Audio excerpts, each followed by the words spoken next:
Hello SSC 2026 সালের শিক্ষার্থীরা, তোমাদের 20 জুলাই এসএসসি ফল প্রকাশ স্থগিত হয়ে গেছে।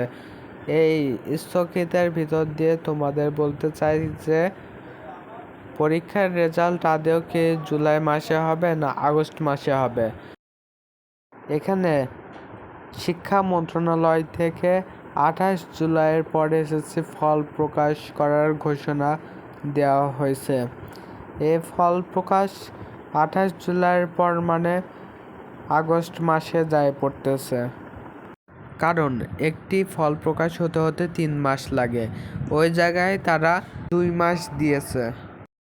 পরীক্ষার খাতা দেখতে 2 মাস লাগে, ওই জায়গায় তারা 2 মাসের ভিতরে রেজাল্ট প্রকাশ করার ঘোষণা দিয়েছে। কিন্তু এগুলা বাস্তবে অত সহজ না, কারণ একটি খাতা দেখার পর শিক্ষকদের বোর্ডের কাছে জমা দিতে হয় একটি নির্দিষ্ট তারিখে।